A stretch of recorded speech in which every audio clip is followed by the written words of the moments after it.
What's up guys? Sagutin natin tong katanungan ni Sir Larry Sibuk Mercado. Sabi niya, Doc, kung umaga lang ang AI, one shot lang po ba sa inyo?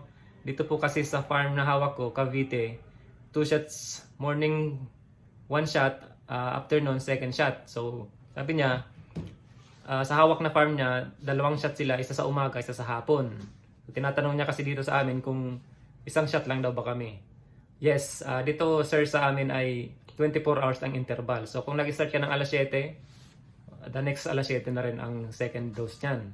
So pareho silang maganda. Yung first dose sa umaga at second dose sa hapon, maganda rin yon. Na-practice na rin namin yon. Kaya lang, ang kagandahan guys nung alas 7, tapos alas 7 rin ng after 24 hours, ay mas mahaba yung availability ng mga similya ng baboy sa loob. Kasi yung similya guys ng baboy, nabubuhay yan ng 20 to 24 hours. So, hindi mo kailangan mag-follow up within the next 12 hours. Okay? So, buhay sila dyan hanggang next 24 hours. So, doon ka magbibigay sa sunod na araw na. So, another 24 hours na naman yun. So, in total, 48 hours merong available na similya dyan sa loob ng baboy. Okay? So, kung nagbigay ka ng umaga, hapon lang, so kung susundan mo yung panghuli, yung second dose mo sa hapon, 24 hours, hanggang lang din yan sa hapon nung second day. Okay? So, the next 12 to 24 hours, wala nang available na similya. Pero kung once a day lang, pero 24 hours ang interval guys, mas mahaba ang availability niya. So, mas mataas ang chance na tatamaan natin yung peak ng paglalandi. Kasi ang hinahabol lang naman natin dyan guys, yung early tapos peak ng paglalandi.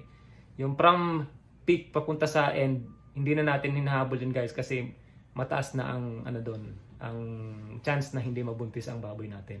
Or pwede rin magkaroon ng contamination kasi yung pag-decline ng immunity ng baboy, yung defense mechanism ng baboy habang naglalandi, mababa na dun sa time na yun. Kaya pag bigay ka dun sa dulo, ayun, maaaring makontaminate. Kaya meron kayong mga experience dyan na after ilang araw, sa loob ng 21 days before sila ma-pregnancy check, merong mga di-discharge. Yung may nakita kayong mga discharge dyan after EI, yun na yun. Ibig sabihin, possible na late sila nagbigay ng insemination. Okay? So, both practice guys ay maganda. Okay? Dito lang kasi nakitaan namin yan ng pagkakaiba. Kunting significance dun sa 24 hours interval. Once a day lang. Okay? Sana may nakuha ka dyan. For watching.